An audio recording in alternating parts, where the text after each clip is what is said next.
한 2주 전쯤에 은행에 볼 일이 있어서 가게 되었는데, 은행은 월말이 되면 사람들이 많죠. 가보니까 굉장히 많은 사람들이 은행에 있었습니다. 워낙 사람이 많다 보니까 한 30분 정도는 기다려야 할 것 같았습니다. 이렇게 번호표를 뽑고 차례를 기다리고 있는데 갑자기 한쪽에서 소란스러운 소리가 들리는 거였어요. 무슨 일인가 봤더니 한 고객하고 은행원이 다투고 있는 것입니다. 그 내용을 봤더니 그 고객이 번호표를 뽑고 기다리고 있었어요. 오랫동안 기다렸겠죠, 다른 사람들처럼. 근데 화장실이 급해서 화장실에 다녀온 겁니다. 그런데 그게 몇 분인지 모르겠지만 갔다 온 사이에 내 번호가 지나가 버렸다는 거예요. 그래서 사정 설명한 거죠. 나 지금 잠깐 갔다 왔는데 지나갔다. 먼저 좀 해줘라. 근데 은행원은 이게 원칙상, 절차상 그건 안 됩니다. 이미 번호가 지나갔으니까 다시 번호표를 뽑고 기다리셔야 됩니다라고 한 거예요. 그 얘기를 듣고 화가 난 거죠. 아니 내가 지금 몇 분을 기다렸는데 그 잠깐 자리 비어서 지나갔다고 다시 뽑고 기다리라고 할 수 있는가? 따지고 드는 거예요. 여러분, 이 고객의 입장이 이해가 되십니까? 안 되십니까? 이해가 되죠? 네? 똑같이 번호표 뽑고 똑같이 기다렸는데 그 화장실 다녀오는 그 짧은 순간에 그 자리에 없었다고 해서 나보다 더 늦게 온 사람이 업무를 보고 자신은 그 기회를 잃어버리게 되었다라는 것이 그분 입장에서는 너무도 억울하기 그지없어요.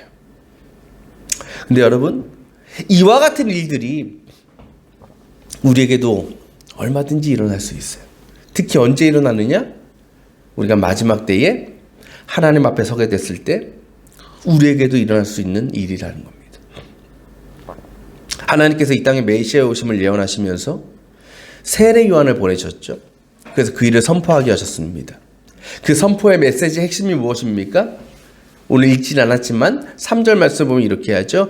죄의 사함을 받게 하는 회개의 세례를 선포하였다. 그러니까 세례 요한이 선포하는 것은 무엇이다? 회개였다요. 회개. 그 선포를 듣고 수많은 사람들이 세례 요한에게 나와서 세례를 받으려 하였습니다. 여러분, 세례 요한 입장에서 나의 선포를 듣고 많은 사람들이 그 자신의 말하는 그 세례를 받으려고 나오는 것을 볼 때에 마음이 어떨까요? 너무나 기쁘겠죠. 행복했을 거예요. 야, 정말 하나님 말씀을 듣고 이렇게 수많은 사람들이 나오다니 너무 기쁘다. 그러면 세례 요한은 기꺼이 그 모든 사람들을 향해서 축복해주고 세례를 베풀어줘야 됐습니다. 근데 오늘 말씀 보면요, 세례 요한의 반응이 이상합니다. 그 사람들을 기쁘게 맞아주고 축복해주는 것이 아니라 오히려 분노하고 저주하고 있어요. 뭐라고 얘기하고 있어요 지금? 그들 향해서 7절에 독사의 자식들아 라고 저주를 퍼붓고 있는 거예요. 왜 그랬을까? 지금 세례 요한을 찾아온 사람들은 대부분 어떤 사람들이냐? 유대인들이었어요. 유대인들. 근데 당시 유대인들이 어떤 사람들이었습니까? 어떤 사상? 선민사상. 우리는 하나님이 선택한 백성이다. 그래서 하나님이 선택한 우리들만 하나님이 예비하신 구원에 이를 수 있다라고 믿던 사람들이었어요. 그런 그 사람들이 늘 내세우던 자랑거리가 있는 게 누구냐? 뭐냐? 나는 아브라함의 자손이다 라는 거예요. 아브라함의 자손. 믿음의 조상 아브라함의 자손이다. 그러니까 내 자신들의 믿음의 조상인 자신들이 믿음의 조상인 아브라함의 후손들이기 때문에 우리는 마땅히 그것을 가지고 천국에 들어갈 수 있다라고 믿었다라는 겁니다. 그러니까 아브라함의 자손이라는 타이틀은 유대인들에게 천국 백성이 될 수 있는 하나님의 심판을 멸할 수 있는 일종의 안전장치와도 같았어요. 그럼 그들 향해서 오늘 세례 요한은 뭐라고 얘기합니까? 8절에 이렇게 얘기하죠. 너희가 속으로 아브라함은 우리의 조상이다라고 말하지 말아라. 하나님께서는 이 돌들로도 아브라함의 자손을 만드실 수 있다. 이 말은 무슨 말입니까? 그들이 혈통적으로 아브라함의 자손이라는 것이 하나님 그것은 하나님께서 그냥 길바닥에 있는 돌 가지고 충분히 만드실 수 있을 정도로 구원의 문제에 대해서는 전혀 중요하지 않고 필요하지 않은 거다라는 것이 이야기하는 거예요. 그러니까 우리는 여기서 왜 이 유대인들이 세례 요한에게 나왔는지를 우리는 알 수 있어요. 왜 나왔습니까? 이들이 정말 하나님 앞에 회개해서 세례를 받기 위해서 그래서 구원을 얻으려고 세례 요한을 찾아왔을까요? 그렇지 않아요. 왜? 이들은 스스로 우리는 세례 받을 필요가 없다라고 생각하는 사람들이기 때문에. 왜요? 이미 아브라함의 자손인데 뭐 구원을 보장받았다며. 근데 뭐하러 회개하고 뭐하러 세례를 받겠어요. 그러니까 그런 유대인들이 세례 요한을 찾은 이유와 목적은 하나님께서 보내신 선지자라고 하니까 한번 얼굴이나 보자. 그리고 그런 선지자로부터 세례를 받는 게 뭐 생각해보면 나쁜 일도 아니야. 그거 뭐 받아도 뭐가 어떻게 되겠어?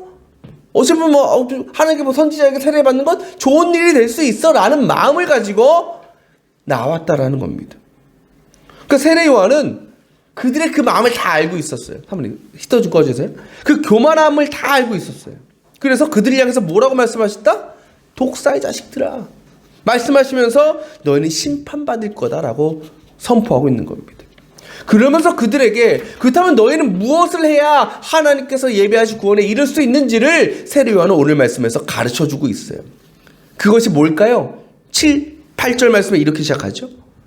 회개에 알맞은 열매를 맺어라. 그러니까 세례 요한은 이 말씀 통해서 구원이라는 것이 율법이나 혈통이나 어떤 외적인 세례가 아니라 오직 뭐함으로? 회개함으로 예수 그리스도의 은혜로 속죄함을 얻게 되는 것이라는 것을 강조하면서 동시에 뭘 얘기하냐? 그 회개에는 반드시 뭐가 있어야 된다? 합당한 결과가 나타나야 된다. 그 가르침을 듣고 그곳에 모인 유대인들이 질문합니다. 그렇다면 우리가 어떻게 해야 됩니까? 어떻게 해야 우리가 그 회개에 합당한 열매를 맺을 수 있겠습니까? 라는 질문이에요. 오늘 말씀 보면 11절부터 쭉 세례 요한이 그들의 질문에 대한 대답을 합니다. 먼저 뭐라고 얘기하냐? 11절 말씀 볼까? 이렇게 얘기하죠. 속옷을 2벌 가진 사람은 없는 사람에게 나누어 주고 먹을 것을 가진 사람도 그렇게 하여라. 당시 팔레스틴 지역은 사막지대입니다. 그래서 낮에는 뜨겁지만 밤에는 굉장히 추워요. 그래서 대부분의 사람들은 밤에는 속옷을 2개씩 껴입었습니다. 그런데 가난한 사람도 있을 거 아니에요. 근데 가난한 사람들은 속옷 하나도 제대로 입지 못하는 사람들이 많았어요. 그리고 속옷이 있어도 다 뜯어지고 해진, 낡아 빠진 속옷을 입고 다니는 사람들이 많았습니다. 그런 사람들이 밤만 되면 어땠을까? 얼마나 춥겠어요. 바람이 술술 들어오고.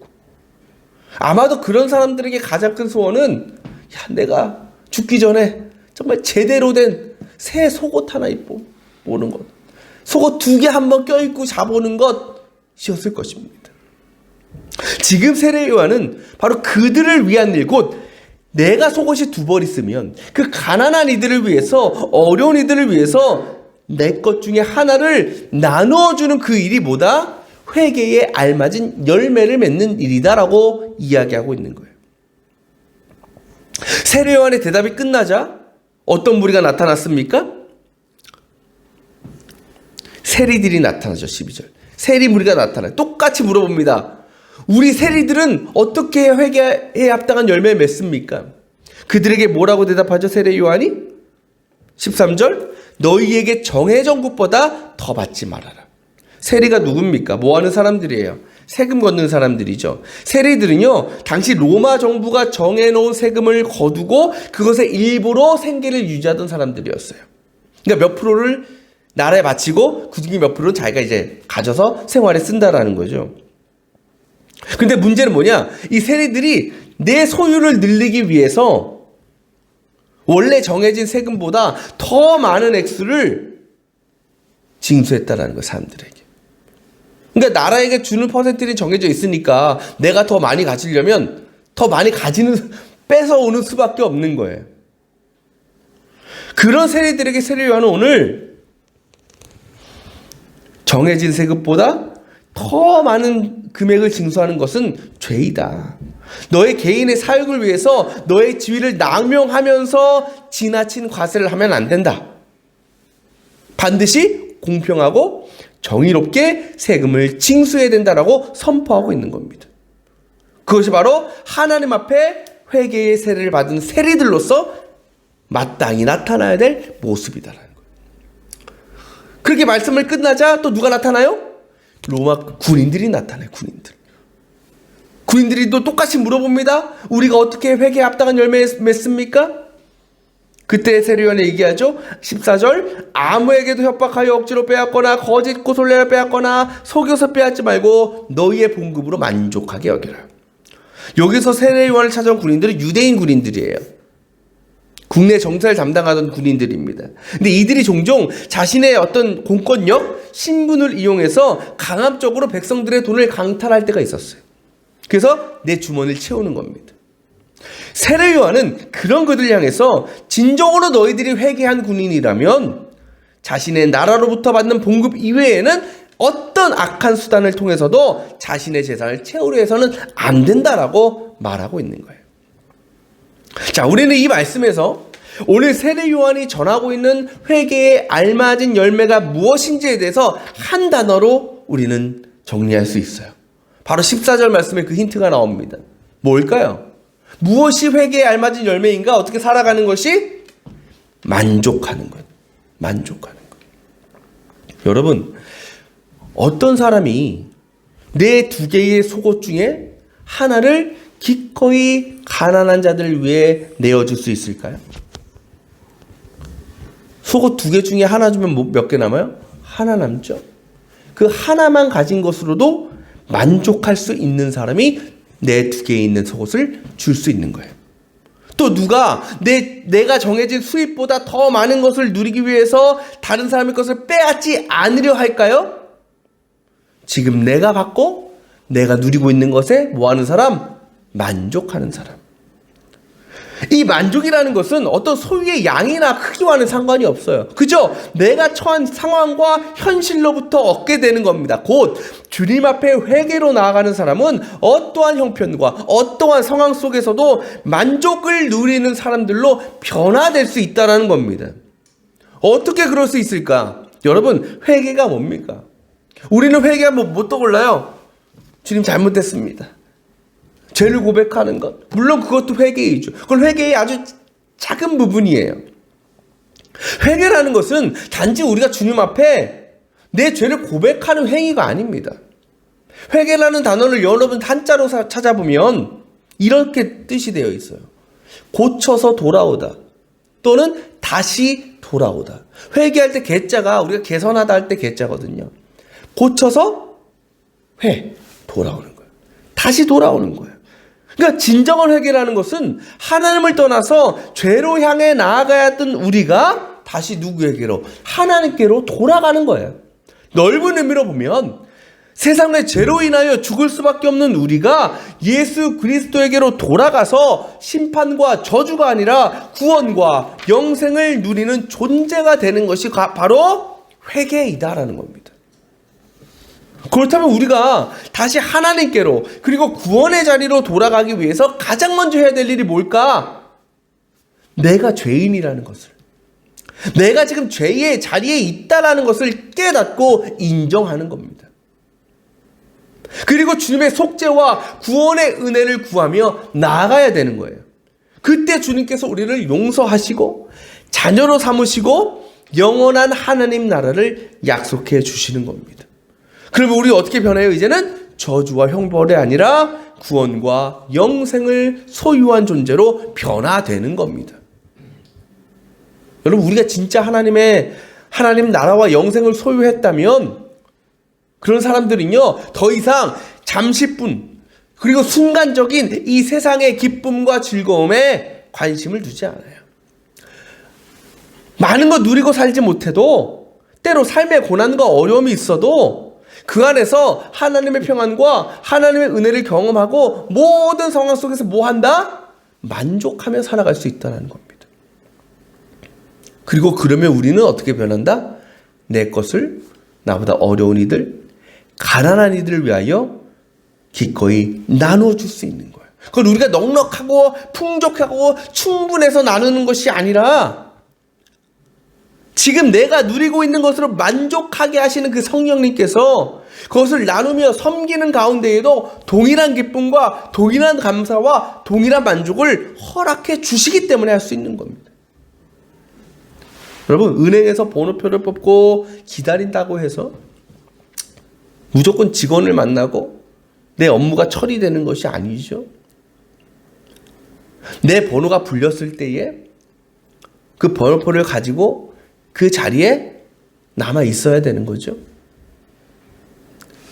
아무리 오래 기다렸다고 해도 내 번호가 불리는 순간 그 자리를 벗어나 있다면, 이유가 어찌 됐든지 그 자리를 떠나 있다면, 그곳에 내가 자리하지 못하고 있다면 내 순서는 지나가 버리고 다시 또 오랜 시간을 기다리고, 그러다가 결국은 은행문 닫히면 아무 일도 처리하지 못하고 집으로 돌아갈 수밖에 없다라는 겁니다. 하나님의 구원도 마찬가지 아닐까요? 우리는요, 지금 일단은 하나님 나라에 들어갈 수 있는 번호표를 가지고 있어요. 번호표 가지고 있어요. 하지만 그것이 우리의 구원을 완전히 보장하는 게 아닙니다. 보장되어 있는 것이 아니에요. 결국은요, 주님께서 다시 오시는 그날에, 또는 주님께서 우리를 부르실 때에 우리가 믿음의 자리에서 그 부르심을 듣고 나아가야만, 그래서 주님을 만나야만 우리는 구원의 영광에 들어갈 수 있는 겁니다. 만약 우리가 그때 그 자리를 지키지 못하고 그 자리를 떠나고, 그래서 우리를 부르시는, 우리를 찾으시는 주님의 음성을 듣지 못하면 우리는 영원한 저주와 심판의 자리로 나아갈 수밖에 없습니다. 오늘 9절 말씀에 나오는 것처럼 다 찍혀서 불 속에 던져지는 신세가 될 수 있다는 거죠. 그렇게 되면 여러분, 억울해요, 안 억울해요? 얼마나 억울하겠어요? 얼마나 억울해요? 우리가 이와 같은 억울함에 빠지지 않기 위해서 필요한 것이 무엇이다? 회개의 세례를 받는 것이다. 그것은 한 번 받고 끝나는 것이 아니라 날마다 늘 우리의 삶 가운데 주 앞에 고백되어지는 회개라는 겁니다. 지금 내 자신이 서 있는 곳이 어디인가? 혹시 여전히 세상의 죄와 그런 세상에 빠져서 구원으로부터 멀어져 있지는 않은가? 그렇다면 우리는 그 즉시 내 죄를 깨닫고 다시 은혜의 자리로, 복음의 자리로, 믿음의 자리로 뭐하자? 돌아가야 된다는 겁니다. 그렇게 회개라는 것은요, 우리로 하여금 우리가 다른 것에 한눈 팔거나 세상으로 영영 떠나버리게 하지 않고 하나님께서 이미 허락하신 그 구원을 놓치지 않게 하는 우리의 생명줄과도 같은 겁니다. 사랑하는 여러분, 세례요한이 선포했을 때 수많은 유대인들이 세례요한에게 나아갔습니다. 하지만 그들이 모두 세례요한에게 세례를 받지 못했습니다. 세례요한에 나오긴 했지만 여전히 자신의 혈통, 자신의 출신, 어떤 과거의 경험들이 나를 구원해 줄 것이다라는 확신을 버리지 못했을 때에 그들은 절대로 메시아 구원의 역사에 참여할 수 없었어요. 오직 내가 죄인임을 인정하고 예수 그리스도의 속죄 은혜를 믿고 구하며 나온 자들에게 세례의 은혜와 구원의 영광이 임하였다는 것입니다. 우리도 마찬가지입니다. 우리가 지금 아무리 주님 앞에 나와서 예배하고 있다 하더라도 우리의 마음과 우리의 시선이 내 자신이나 또는 죄로 가득한 이 세상을 향해 있다면 마지막 때에 우리는 하나님께서 예배하신 그 구원의 자리에 없을 수도 있습니다. 바라기는 이 땅에 구세주로 오시는 주님을 기다리는 이 강림절에 우리가 먼저 주님이 달리신 십자가에 우리의 모든 죄의 문제를 내어놓고 매달고 회개함으로 다시 구원의 자리로, 믿음의 자리로 돌아갈 수 있는 은혜의 시간이 되시기를 바랍니다. 그렇게 주님께서 우리에게 먼저 허락하신 그 천국의 번호표 우리가 잃어버리지 말고, 그리고 하나님께서 우리를 부르실 때까지 그 믿음의 자리를 끝까지 지키고, 그래서 다시 주님께서 이 땅에 오실 때에 우리를 향한 부르심을 듣고 기쁨으로 나아가 영원한 하나님 나라의 영광에 참여하는 우리 모든 성도들이 다 되시기를 축원합니다.